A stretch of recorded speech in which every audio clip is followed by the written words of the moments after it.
well, you know what? If you're gonna go shopping with that person, then I don't want to be your friend anymore. Like, that is so fake, and I really. Hey everybody, welcome back to another new video. Today we're going to be doing a very interesting video which I've actually been thinking about doing for a very long time. Basically, today we're going to be talking about fake friends and how I've dealt with them, but also what you guys can do and identify them and hopefully get some more insight into the topic. So we can start off with talking a little about my own experience. I've definitely had my fair share of fake friends, and they're for various reasons, mainly because they simply don't have contact anymore. Some simply do not like my values, while others simply just drift away. Now, I will say one thing. I do not become best friends with anyone very easily. That is very not so common because I do not trust everyone equally. Yes, I can have many friends and have acquaintances, but it doesn't necessarily mean that I'm like the best friends and I'll tell them everything and everything they need to know. So let's see and explore what types of traits a typical fake friend has. We can all agree that there are some traits which fake friends often do have, and that is lying and making fake promises. Now, by lying is very hard because you don't always know if a fake friend is lying or not, and by them making fake promises is also a bit tricky. But my best bet if you would want to avoid these types of people is simply do not trust them, especially if they've done things in the past. It simply doesn't make sense that why would they simply not lie to you right now. And a lot of people like to say, oh, but they've changed, they've done da. It's very uncommon that somebody changes so quickly, and usually when somebody says they changed, they do still have some traits of them which they had before. So I think the best way is to notice patterns of how they lie to you and manipulate you and make false promises, and if they've done it before and they've done it in a continuously looping never-ending cycle, then I think it's fair to share that they are definitely a fake friend. And this is probably one of the most heartbreaking things which a fake friend can ever do to you. Let's say, for example, you're going to do a surgery which is very intense, and you'll probably be at the hospital for a long time. And imagine if she does not or he does not show up to it. It's going to be very fake of them. Or simply you're going to do some type of treatment, anything which is really special, like finishing school, of high school or college. I definitely think it's really fake if they do not show up and they do not acknowledge it and make up some stupid excuse like going to the movies with someone or going to a party. That's really, they have not prioritized you correctly, and that's really disrespectful.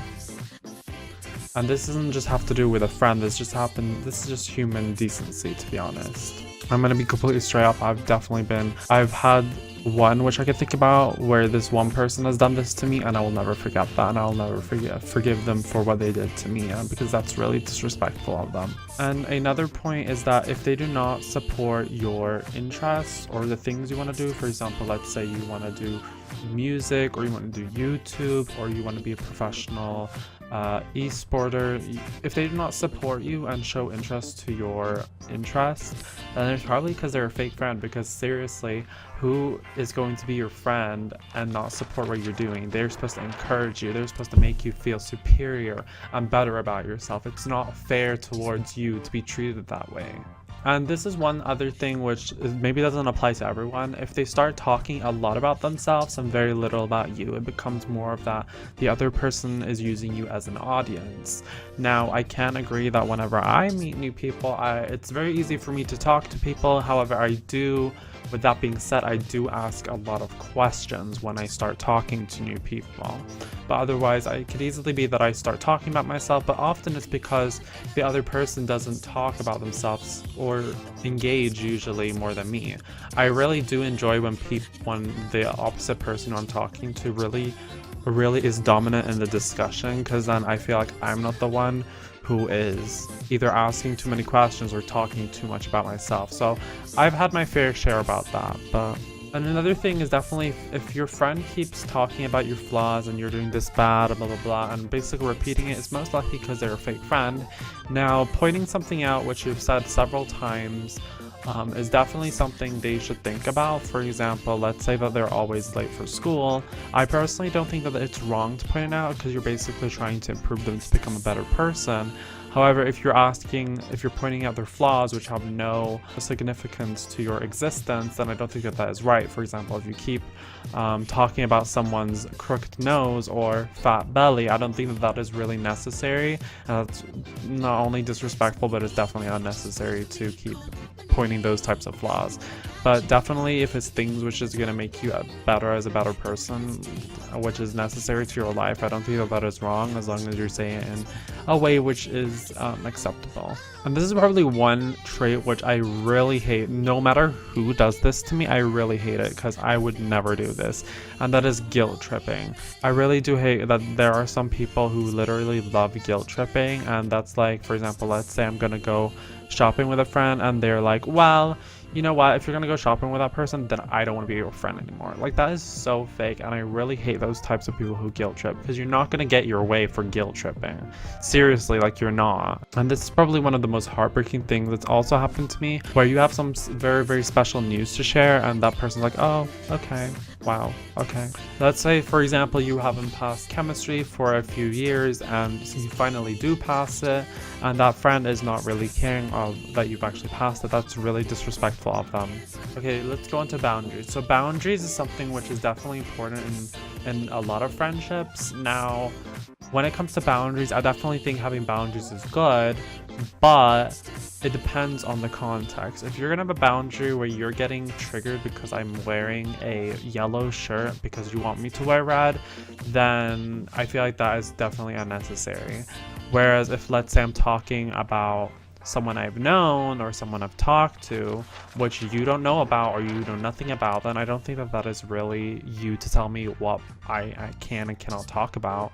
Unless you have like a specific reason, then I don't see a reason why I shouldn't be able to talk about what I want to talk about, because I will always be, you know, honest, and that's something which I really have as a trait. And I respect that. Let's say you are a rape survivor and you obviously don't want me to talk about rape maybe in front of you, then I understand that, because it makes logical sense. You maybe don't feel comfortable with that, so that makes sense. But if it's like stupid things like what I wear or who I've talked to, then I don't think that that's really like you to tell me why I can and cannot talk about, because then it goes against freedom of speech. But I think definitely some boundaries can be made, but it also depends on the friendship. If it's someone you just know from work, boundaries you can have, but like because they're not important, then I just feel like if someone's important to you, you shouldn't have to have boundaries, because you already know what boundaries you have. So for example, if I've been through, let's say I've been raped, which I haven't, by the way, that person should probably know the boundaries, that you probably shouldn't discuss that in front of me.